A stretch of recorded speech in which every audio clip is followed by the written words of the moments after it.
салому алейкум дӯстони азиз, субҳи ҳаматон бахайр шуд бошад. имрӯз ман саҳифати хостам хали завтраки осона тайёр кунам. тухму пиёзу вай помидорай переправолам. хай инҷа шавҳарам камтар писта овардан, айбаза ҳаҷи вай хурмои ҳаҷи овардан, або камтар хонада вай овардан. картошка, пиёз ҳамаха чизо. ман инҷа нони гарм пухтам.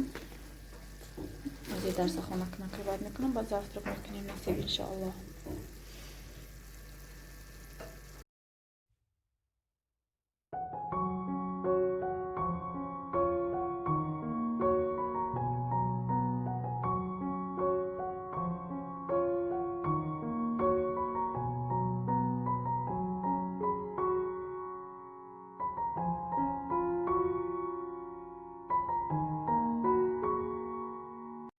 ассалому алайкум ва раҳматуллоҳи ва баракату. хоҳаракҳои азиз, дугонаҳои қадрдон, илтимос мекунам ба канали ман дар омада меҳмон шавен ва умедворам аз худои мутаол ки сухани маро беҷавоб намемонен. ва канали ман аз чӣ иборат аст? як зани тоҷике ки дар олмон ба чӣ кору бор машғул аст ва тоза кардани хона, хариди магазин ва пухтани хӯроку инчунин тарбияи фарзанд иборат аст. ва умедворам ки сухани маро беҷавоб намемонед. пешакӣ ба ҳамаи шумо раҳмати аллоҳ. дӯстони азиз, аз шумо хоҳиш мекунам ки ҳамин модари тоҷика дастгирӣ кунен. чӣ хеле ки хучон гап задан, дар олмон зиндагӣ мекунанд, хела влогои интересни доранд. силкаи каналшона дар якум комментария закрепид мекунам.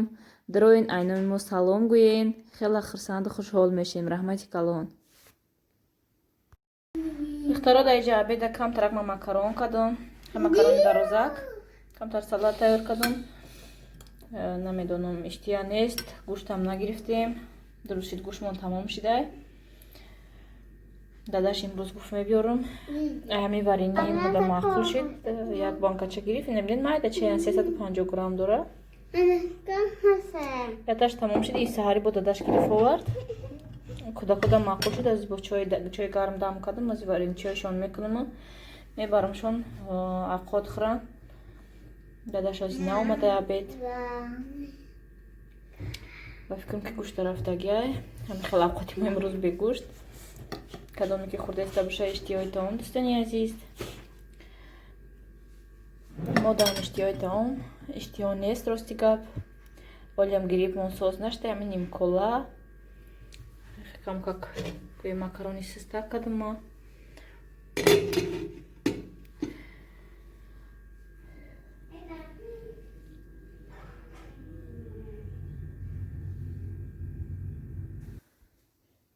духтаро дар иҷа камтарак харид карда омаданд. шавҳаром гӯшт гирифтанд. чӣ халаке гуфтум.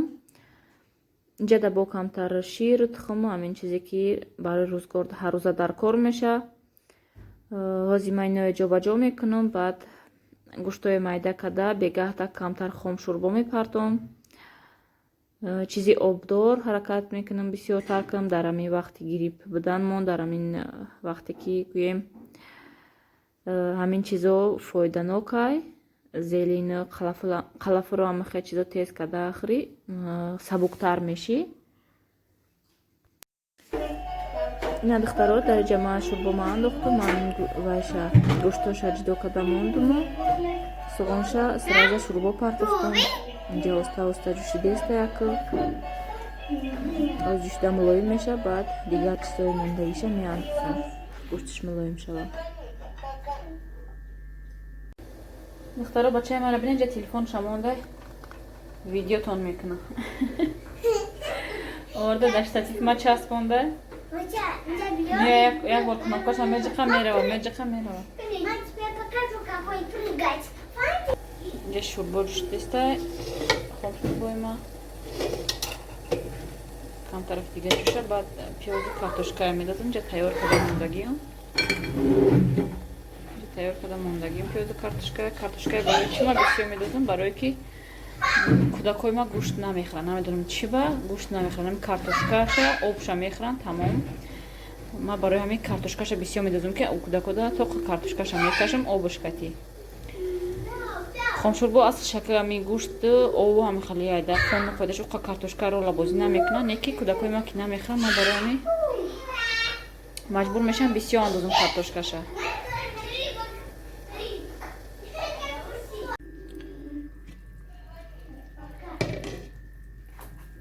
دخترای نه خاطر من تیار شید وزیر میکشم اخو کودکای خورنده خوب میکنم بر وقت حال داداش نا اومده داداش کرده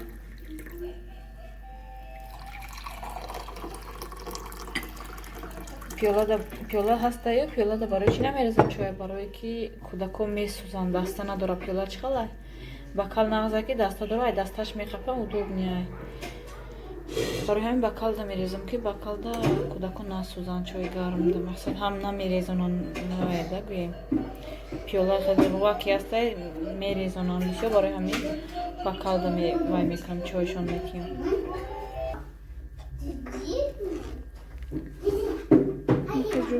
جوشیده گوشتاش جوشیده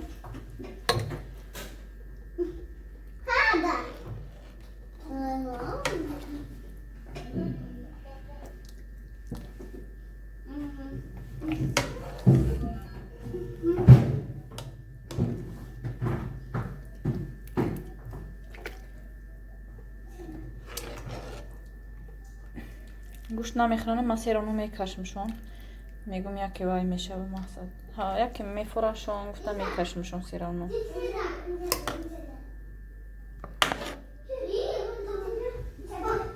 گوشت خیلی کالوریش بلنده نیکی نمیدونم کودکای ما چی سبب نغز نمیبینه نمیره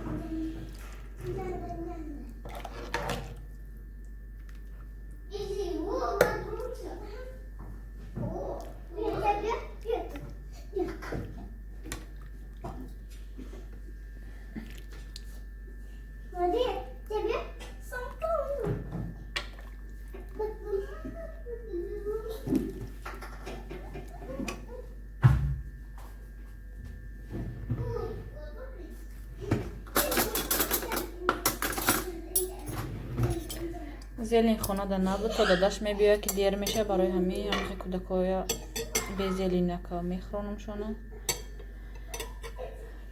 حالا با داداش که ورده برای خونه مایده میکنم